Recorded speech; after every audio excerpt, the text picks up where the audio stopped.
ಹೇಗಿದ್ದೀರಿ? ಚೆನ್ನಾಗಿದ್ದೀನಿ. ಮಾತಿಗೆ ಸಿಗೋದು ಬಹಳ ಕಷ್ಟ, ಅಪರೂಪ. ಇಲ್ಲ, ನಾನು ಆ್ಯಕ್ಚುಲಿ ತಪ್ಪಿಸ್ಕೊಂಡು ತಿರುಗ್ತಾ ಇದ್ದೇನೆ. ಯಾಕೆ ಸರ್? ಹೀಗೆ ನನಗೆ ವೈಯಕ್ತಿಕ ಜೀವನ, ರಾಜಕೀಯ ಜೀವನ ಎಲ್ಲ ಕಡೆ ಸ್ವಲ್ಪ ತೊಂದರೆಗಳಾಯಿತು. ನನಗೆ ಫೆಬ್ರವರಿ 17, 2023 ನನ್ನ ಹೆಂಡತಿ ತೀರ್ಕೊಂಡ್ಳು. ಆಕೆ ಆರೋಗ್ಯ ಚೆನ್ನಾಗಿರಲಿಲ್ಲ, ಬಟ್ ಆಕೆ ಸಾಯ್ಬೋದು ಅಂತ ನಾನು ಅಂದ್ಕೊಂಡಿರಲಿಲ್ಲ. ಏನೋ ಆಸೆ ನನಗೆ ಬದುಕ್ತಾಳೆ ಅಂತ. ನಾವೆಲ್ಲ ಮಧ್ಯಮ ವರ್ಗಕ್ಕಿಂತ ಇನ್ನೂ ಒಂದು ಹೆಜ್ಜೆ ಕೆಳಗಿನ ಕುಟುಂಬಗಳು. ನಾವು ಕ್ಷೇತ್ರದಲ್ಲಿ ಜನರಿಗೆ ನಾನು ಏನೂ ತಪ್ಪು ಮಾಡಿರಲಿಲ್ಲ. ನನ್ನ ಹೆಂಡತಿ ನನ್ನ ಕುಟುಂಬಕ್ಕಿಂತ ನನ್ನ ಮಕ್ಕಳಿಗಿಂತ ಜಾಸ್ತಿ ಕಾನ್ಸ್ಟೆನ್ಸಿ ಅಂತ ಭಾವಿಸ್ಕೊಂಡು ಕೆಲಸ ಮಾಡಿದೆ. ಅವರು ವಿನಾಕಾರಣ ನಾನಿರೋ ಮನಸ್ಥಿತಿಯನ್ನು ಅರ್ಥ ಮಾಡ್ಕೊಳ್ದೆ, ನಾನು ಮಾಡಿದ ಕೆಲಸವನ್ನು ನೋಡಿದೆ. ಕರುಣೆನೂ ಇಲ್ಲ, ಪ್ರೀತಿನೂ ಇಲ್ಲ, ಗೌರವನೂ ಇಲ್ಲ. ನಿಷ್ಕಾರುಣ್ಯವಾಗಿ ಸೋಲಿಸ್ಬಿಟ್ರು. ನಾನೇನು ಸಿಮೆಂಟು ಸ್ಟೀಲ್ನಿಂದ ಮಾಡಿದ ಮನುಷ್ಯ ಅಲ್ವಲ್ಲ, ನಾನು ಕೂಡ ಉಪ್ಪು ಖಾರ ತಿನ್ನೋದು. ಸ್ವಲ್ಪ ಒಂದು ರೀತಿಯ ಬೇಸರ, ನೋವು, ದುಃಖ, ಅಜ್ಞಾತಕ್ಕೆ ಹೋಗ್ಬಿಟ್ಟೆ.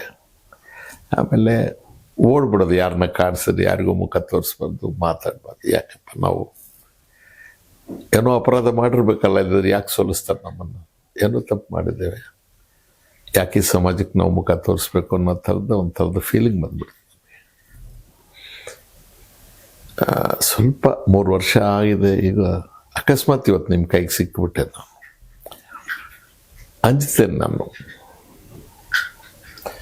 ನಾವೊಂದು ಮಾತಾಡಿದ್ರೆ ಇನ್ನೊಂದು ಬರೀತಾರೆ, ನಾವೊಂದು ಹೇಳಿದ್ರೆ ಅದನ್ನು ಇನ್ನೊಂಥರ ವಿಕೃತಗೊಳಿಸ್ತಾರೆ.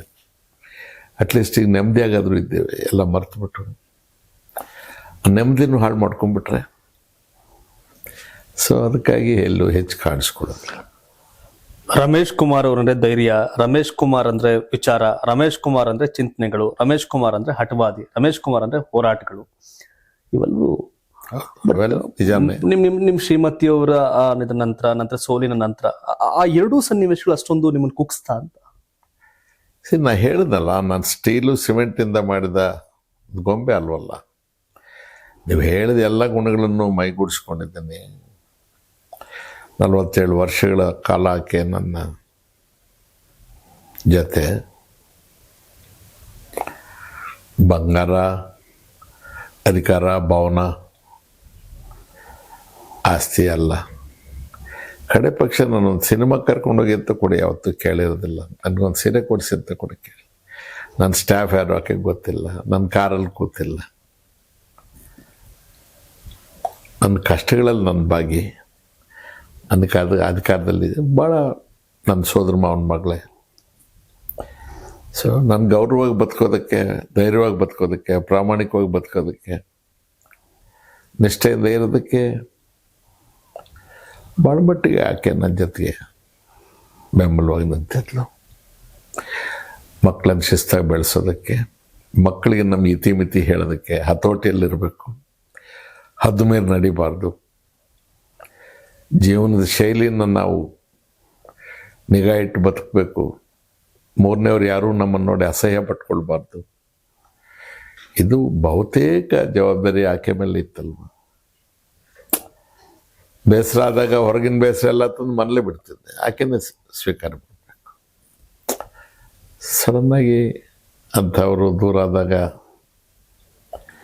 ಎಲ್ಲೋ ಒಂದು ಕಡೆಗೆ ಮನಸ್ಸಿಗೆ ಕಷ್ಟ ಆಗುತ್ತೆ. We are very very small people. ಅದರ ಜೊತೆಗೆ ಚುನಾವಣೆ ನಿಲ್ಲಂಗೂ ಇಲ್ಲ, ಬಿಡಂಗೂ ಇಲ್ಲ, ಅಷ್ಟೊಂದು ಕೆಲಸ ಮಾಡಿದ್ದೆ. ಅದು ಹೇಗೆ ಜನರಿಗೆ ಮನಸ್ಸು ಬಂತೋ, ಈ ಸ್ಥಿತಿಯಲ್ಲ ನಾವು ಈ ಕೆಲಸ ಮಾಡ್ಬೋದು ಅಂತ ಹೇಳಿ. ಕೌಂಟಿಂಗ್ ಎಲ್ಲ ಮುಗಿದೋಗೋವರೆಗೂ ಕೂಡ ನಾನು ಸೋತಿದ್ರೆ ನನ್ನ ಮನಸ್ಸು ಒಪ್ಪಲೇ ಇಲ್ಲ. ನನಗೆ ನನ್ನನ್ನು ನಾನೇ ನಂಬಕ್ಕೆ ಆಗಲಿಲ್ಲ. ಸರಿ, ಬ್ಯಾಗ್ ಬೀಗ ಹಾಕ್ಕೊಂಡೆ ಮಾಯ ಆಗ್ಬಿಟ್ಟೆ. ಹೋರಾಟನೂ ಮಾಡಿದ್ದೇನೆ, ಯಾರಿಗಾಗಿ? ನನಗಾಗ. ಹಠನೂ ಹಿಡಿದಿದ್ದೇನೆ, ನನಗಾಗ. ಪ್ರಾಮಾಣಿಕವಾಗೂ ಇದ್ದಿದ್ದೇನೆ. ಎಲ್ಲಿವರೆಗೆ ಪ್ರಾಮಾಣಿಕತೆ ಅಂದರೆ ಅವನ್ ಬಾಡಿಗೆ ಮನೇಲಿರ್ತೀವಿ. ಬಾಡಿಗೆ ಮನೇಲಿದ್ದಾಗ ಮಂತ್ರಿ ಆಗಬೇಕು ಅಂತಾರೆ ಸಿದ್ದರಾಮಯ್ಯ. ಆಯ್ತಪ್ಪ ಬರ್ತೀನಿ, ಆಗ್ತೀನಿ. ನನ್ನ ಹೆಂಡತಿ ನನ್ನಲ್ಲಿ ಇಟ್ಟಿದ್ದು ಒಂದೇ ಬೇಡಿಕೆ, ಆ ಸರ್ಕಾರಿ ಬಂಗ್ಲೆಗೆ ಮಾತ್ರ ನಾವು ಹೋಗೋದು ಬೇಡಪ್ಪ, ನಾವು ಅದನ್ನು ನಿಭಾಯಿಸೋಕ್ಕಾಗಲ್ಲ. ಜನ ಬೇರೆ ಥರ ತಿಳ್ಕೊಂಡ್ಬಿಡ್ತಾರೆ, ಅಲ್ಲೆಲ್ಲ ಇರುತ್ತೆ ಅಂತ. ನಮಗೆ 94ರಿಂದ 99 ಸ್ಪೀಕರ್ ಆಗಿದ್ದಾಗ ಗೊತ್ತಿಲ್ಲದ ಮನೆ ತಗೊಂಬಿಟ್ಟು ಭಾಳ ಒದ್ದಾಡಿದ್ದೀವಿ. ನಾವು ಇಲ್ಲೇ ಈ ಪುಟ್ಟ ಮನೇಲೇ ಇದ್ದು ಬಿಡೋಣ.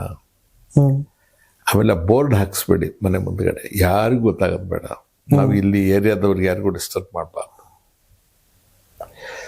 ನಿಮ್ಮ ಸರ್ಕಾರಿ ಕೆಲಸಕ್ಕೆ ನಿಮ್ಮ ಡ್ರೈವರ್ ಬರಲಿ, ಕರ್ಕೊಂಡೋಗ್ಲಿ, ತಂದು ಬಿಟ್ಟು ಹೋಗ್ಲಿ. ಈ ಥರ ಬದುಕಿದ್ದೇವೆ ನಾವು.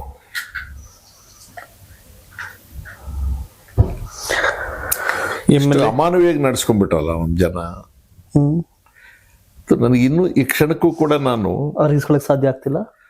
ಒಂದು ಸಲ ಸರಿ ಹೋಗ್ತೀನಿ, ಬರ್ತಾರೆ, ಮಾತಾಡ್ತೀನಿ, ಎಲ್ಲೋ ಕರೀತಾರೆ ಹೋಗ್ತೀನಿ, ಸಾವು ಕರೀತಾರೆ ಹೋಗ್ತೀನಿ, ನೋಡ್ಕೊಂಬರ್ತೀನಿ, ಸಮಾಧಾನ ಹೇಳ್ತೀನಿ, ಮದುವೆ ಕರೀತಾರೆ, ದೇವಸ್ಥಾನಕ್ಕೆ. ಆದರೆ ಒಂದ್ಸಲ ನೆನೆಸ್ಕೊಂಡ್ಬಿಟ್ಟಾಗ ಇವರಲ್ಲಿ ಯಾರು ಮಾಡಿದವರು, ಒಳ್ಳೆಯವ್ರು ಯಾರು, ಕೆಟ್ಟವ್ರು ಯಾರು, ತೊಂದರೆ ಮಾಡಿದವ್ರು ಯಾರು ಸಹ ಇವ್ರಿಗೆ ಯಾರಿಗೂ ಕೂಡ ನನ್ನ ಸ್ಥಿತಿನೇ ಅರ್ಥವಾಗ್ಲಿಲ್ವಾ? ನಾನು ಮಾಡಿದ್ದ ಸರ್ವಿಸೇ ಇವ್ರ ಕಣ್ಣಿಗೆ ಕಾಣಲಿಲ್ವಾ?